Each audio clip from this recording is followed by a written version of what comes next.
శ్రీమాత్రే నమ. జయ గురు దత్తాత్రేయ నమ. ఈ వీడియోలో మనం జూన్ 6వ తారీఖు వరకు కర్కాటక రాశిలో కుజగ్రహ సంచారం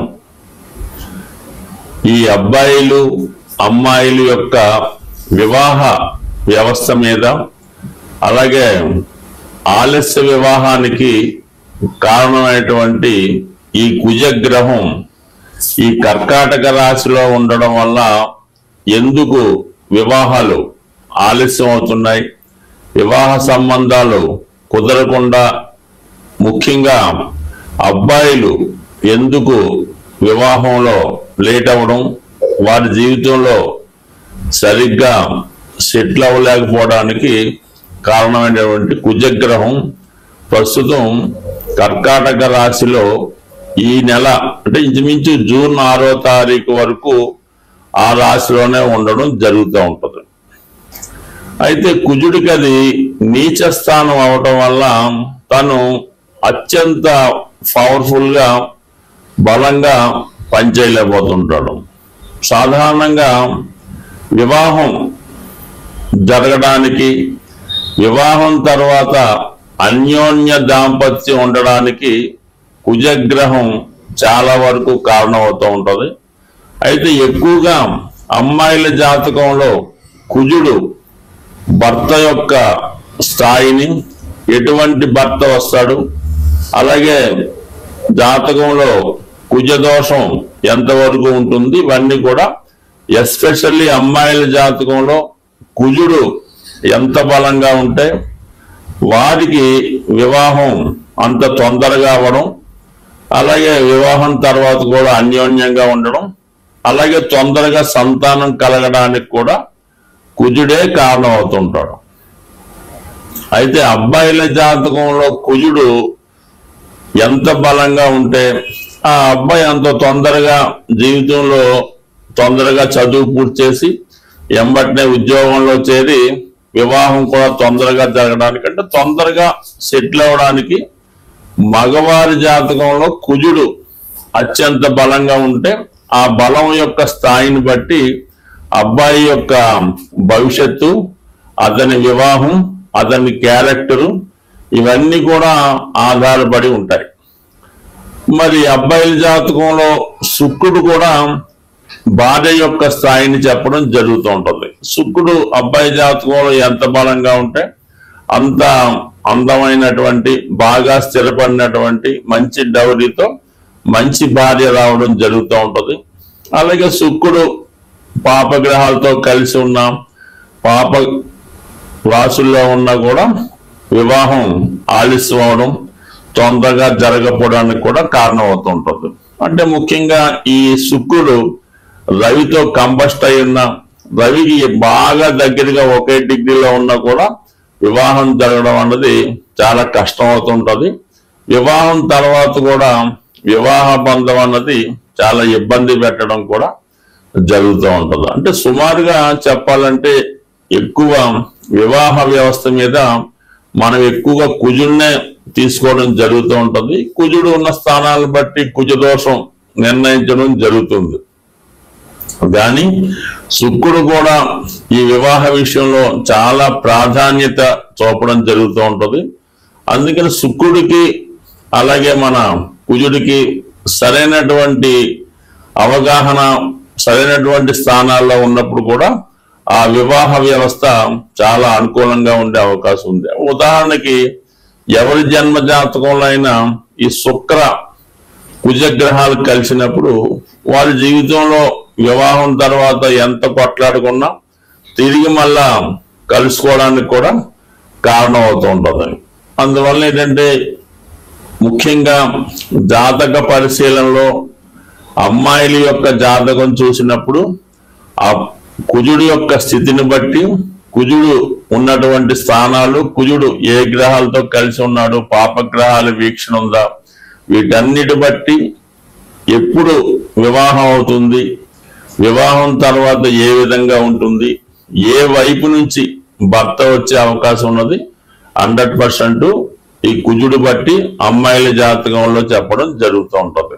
అలాగే అబ్బాయిల జాతకంలో శుక్రుడు ఉన్న స్థితిని బట్టి ఆ అబ్బాయికి ఎప్పుడు వివాహం జరగవచ్చు, వచ్చిన భార్య ఏ విధంగా ఉంటుంది, వివాహం తర్వాత జాతకుడు అదృష్టవంతుడు అవుతాడా దురదృష్టవంతుడు అవుతాడా అన్నది కూడా అబ్బాయి యొక్క జాతకంలో శుక్రుడిని బట్టి కూడా ఉండడం జరుగుతూ ఉంటుంది. సో ఇప్పుడు మనం ఈ కుజుడు ఇంచుమించుగా మనకి జూన్ 6వ తారీఖు వరకు కర్కాటక రాశిలో సంచరిస్తూ ఎక్కువగా పుష్యమి ఆశ్లేష నక్షత్రాల మీద ఎక్కువ సంచారం చేయడం జరుగుతుంటది. ఈ ప్రభావం వివిధ రాశుల వారి మీద ఏ విధంగా ఉంటుంది, వారు తొందరగా వివాహం జరగాలన్నా వివాహం జరిగి కూడా ఇబ్బందుల్లో ఉన్న వాళ్ళు ఎటువంటి పరిహారాలు చేసుకోవాలి అన్న విషయాన్ని ఈ వీడియోలో కొద్దిగా డీటెయిల్ గా తెలుసుకునే ప్రయత్నం చేద్దాం. స్వస్తి. శ్రీమాత్రే నమః. జై గురు దత్తాత్రేయ నమః. ఈ వీడియోలో మనం కుంభరాశి వారికి కుజుని యొక్క ప్రభావం ఏ విధంగా ఉంటుంది అంటే, ప్రస్తుతం ఈ రాశి వారికి కుజుడు జూన్ 6వ తారీఖు వరకు 6వ స్థానంలో సంచరిస్తూ ఉంటాడు. 6వ స్థానం అన్నది ఒక విధంగా కుంభరాశి వారికి కుజుడు 6వ స్థాన సంచారం చాలా విజయాల్ని చేకూర్చి పెడతా ఉంటుంది. అంటే వీళ్ళు చాలా కాలంగా ఆర్థిక పరమైనటువంటి సమస్యలు, కోర్టు పరమైన సమస్యల్లో చాలా మంది ఇన్వాల్వ్ అవడం కానీ అందులో ఇరుక్కొని బయటపడలేక సతమతం అవడం జరుగుతూ ఉంటుంది. అటువంటి వారికి చాలా రిలీఫ్గా కోర్టు సమస్యల నుంచి, రుణ సమస్యల నుంచి బయటపడడం జరుగుతూ ఉంటుంది.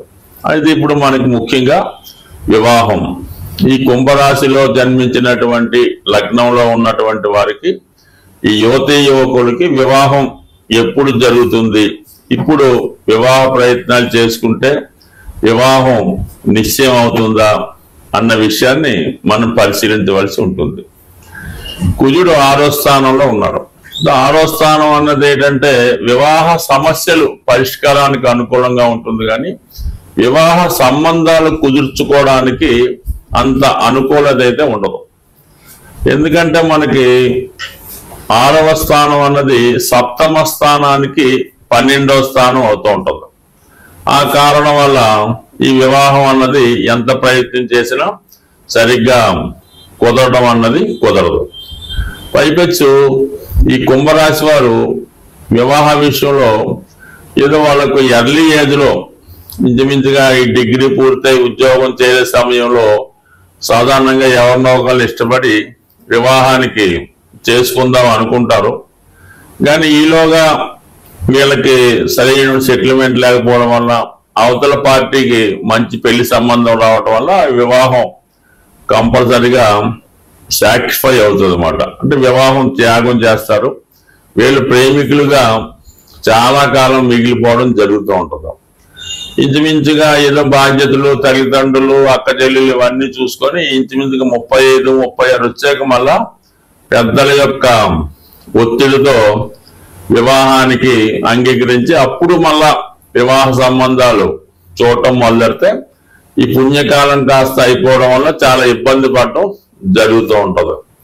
అందువల్ల సాధారణంగా ఈ కుంభరాశి వారికి ఎర్లీ మ్యారేజ్ అయితేనే బేగ అయినట్టు, తర్వాత లేట్ మ్యారేజ్ అన్నది చాలా ఇబ్బంది పెడుతుంటుంది. ఒకవేళ కుదిరినా కూడా చాలా వరకు ఆ వివాహం అన్నది సక్సెస్ కాదు. ఎంతసేపు కుంభరాశి వారు వారి ఫ్యామిలీ, తల్లిదండ్రులు, భార్య కాకుండా కుటుంబ సభ్యులకి ఎక్కువ విలువిస్తూ ఉంటారు. సప్తమ స్థానం వీళ్ళకి ఏమైంది, సింహరాశి అయింది. అంటే బాగా అధికార హోదా కలిగి ఉండి బాగా ఉన్నత స్థాయి కుటుంబం నుంచి వచ్చినటువంటి అమ్మాయి ఎక్కువగా భర్త ప్రేమ, భర్త అనురాగాన్ని కోరుకొని ఈ కుంభరాశి వారిని వివాహం చేసుకోవడం జరుగుతూ ఉంటుంది. అయితే సాధారణంగా ఏమవుతుందంటే వీళ్ళ యొక్క హోదా కన్నా ఎక్కువ స్థాయి ఉన్నటువంటి జీవిత భాగస్వామి రావడం వల్ల వీళ్ళు కూడా కొద్దిగా అకామిడేట్ అవ్వలేకపోతుంటారు. ఈ కారణం వల్ల ఏదో ఒక చిన్న కారణంతో వివాహం ప్రాబ్లం రావచ్చు. బట్ ఏదైనా ఇప్పుడు వీళ్ళ వివాహ ప్రయత్నాలకు అయితే మాత్రం జూన్ 6వ తారీఖు వరకు ఆగితేనే అనుకూలత ఏర్పడే అవకాశం ఉంది. అప్పటిదాకా ఆగడం మంచిది. అలాగే మరి గురు బలం కూడా వివాహానికి కావాలంటే మే 15 తర్వాత గురువు 5వ స్థానానికి వెళ్ళడం వల్ల వీళ్ళ మనసుకి నచ్చినటువంటి అమ్మాయి రావడం, కానీ వీళ్ళ మనసులో ఉన్నటువంటి అబ్బాయితో అమ్మాయితో వివాహానికి అంటే ఏదైనా ఇష్టపడి పెద్దల అంగీకారంతో పెళ్లి చేసుకున్నా, పరస్పరం ఒకరికొకరు ఇష్టపడినా కంపల్సరిగా ఈ కుంభరాశిలో ఉన్నటువంటి యువతి యువకులకి మే 15 తర్వాత గురుబలం రావడం జరుగుతుంది. 5లో ఉన్నటువంటి గురువు 11 వీక్షించడం వల్ల ఇది అనుకూలంగా ఉంటుంది. శుక్రుడు కూడా కొంతవరకు ధనస్థానంలో ఉచ్చులో ఉన్నప్పటికి కూడా పాపగ్రహాలతో ఉండడం వల్ల పెద్దగా ఫలితం ఇవ్వకపోవచ్చు. మరి మే 31 తర్వాత తృతీయ స్థానంలోకి మారి 3, 7, 11 భావాలు యాక్ట్ చేయడం, ఇవన్నీ కూడా ఈ రాశి వారికి ఏదైనా వివాహం నిర్ణయం అవ్వాలన్నా, వివాహ సంబంధం కుదరాలన్నా, పెళ్లి తాంబూలాలు ఇచ్చుకోవాలన్నా ఇంచుమించుగా జూన్ 6వ తారీఖు వరకు ఆగితే తర్వాత చాలా అనుకూలంగా ఉండే అవకాశం ఉంది. స్వస్తి. వివాహం ఆలస్యం అవుతున్న వారు, వివాహం తర్వాత భార్యాభర్తల మధ్య విభేదాలు ఉన్నవాళ్ళు, తొందరగా వివాహం కావాలన్నా ఏదైనా ప్రతిదానికి ఒక పరిహారం ఉంటుంది కాబట్టి సాధ్యమైనంత వరకు ఈ సుబ్రహ్మణ్య స్వామి ఒకటి కారణం అవుతూ ఉంటారు, ఆంజనేయ స్వామి కూడా ఒకటి కారణం అవుతూ ఉంటారు. అంటే మనకి కలియుగంలో హనుమాన్ తొందరగా అనుగ్రహించే గ్రహం కాబట్టి ముఖ్యంగా ఒక 8 మంగళవారాలు ఆంజనేయ స్వామి వారి ఆలయంలో 108 తమలపాకులు, ఒక 5 బాగా ముగ్గిన అరటిపళ్ళు, కొద్దిగా సింధూరం, ఒక కొబ్బరికాయ, ఇవి తీసుకొని స్వామివారికి తమలపాకులతో అర్చన జరిపించి ఒక 8 మంగళవారాలు కంప్లీట్గా అర్చన చేయవలసి ఉంటుంది. మధ్యలో ఏదన్నా ఆటంకం వస్తే దాన్ని కంటిన్యూ చేసుకోవచ్చు. అయితే ముఖ్యంగా స్త్రీలు వేకువజామునే లేచి ఈ స్నానం చేసేటప్పుడు ఆ నీళ్ళలో కొద్దిగా పసుపు కలిపి మంగళ స్నానం చేసిందాగా తలక స్నానం అది చేయవలసి ఉంటుంది. సాంప్రదాయ దుస్తులు ధరించవలసి ఉంటుంది. కంపల్సరిగా గాజులు అంటే మట్టి గాజులు, దాన్ని గాజులు అంటారు. 2 చేతులకు కూడా కనీసం ఒక చేతికి 8, ఒక చేతికి 8, అది ఎరుపు రంగు అయితే వెరీ బెటర్, ఆకుపచ్చ రంగు అయినా పర్వాలేదు. ఈ విధంగా వాళ్ళు సాంప్రదాయ దుస్తులతో సాంప్రదాయంగా ఈ పసుపు కలిపినటువంటి నీటితో స్నానం చేసి వాళ్ళు ఈ 8 మంగళవారాలు కంప్లీట్ చేయవలసి ఉంటుంది. మగపిల్లలు కూడా ఇంచుమించుగా సాంప్రదాయ దుస్తులతోనే చేయాలి. ఆ మంగళవారం కంపల్సరిగా నియమంగా ఉండాలి. ఆ ఒక్కరోజు మామూలుగా భూమి మీద సాపేసుకొని తలగడేసుకొని దుప్పటితో కప్పుకోవచ్చు. మన మంచం మీద కాకుండా విడిగా సెపరేట్ గా పడుకొని ఈ 8 వారాలు పూర్తి చేయడం వల్ల కంపల్సరిగా 8వ వారం అవ్వకుండానే వివాహం జరిగే అవకాశం ఉంటుంది. ఇంకా ఈ సమయంలో ఏంటంటే ఏదైనా కొంతమంది వివాహం అయినటువంటి ముత్తైదువులంటి స్త్రీలకి ఏదైనా పలహారం ఇవ్వడం, వాళ్ళకి కందిపప్పుతో ఉన్నటువంటి కలిపినటువంటి భోజనం అంటే అన్నీ ఉంటాయి, దాంతోపాటు కందిపప్పు కూడా కంపల్సరిగా ఉండడం, ఈ విధంగా చేయవలసి ఉంటుంది. కంపల్సరిగా 8 మంగళవారాలు ఆంజనేయ స్వామి తమలపాకులు పూజ చేస్తే 100% ఈ వివాహానికి ఎక్కడున్నా స్వామి ఆ వివాహ సంబంధం కలిపే అవకాశం ఉంటుంది.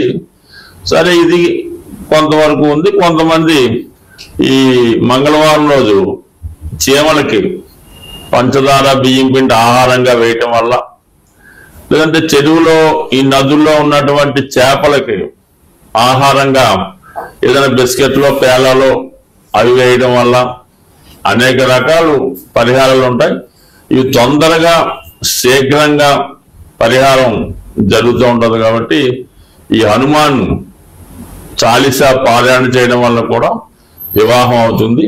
సుందరకాండ పారాయణ, హనుమాన్ చాలీసా, ఏదన్నా హనుమాన్ ఆరాధించడం వల్ల కుజగ్రహ అనుగ్రహంతో తొందరగా వివాహం జరిగే అవకాశం ఉంటుంది. స్వస్తి.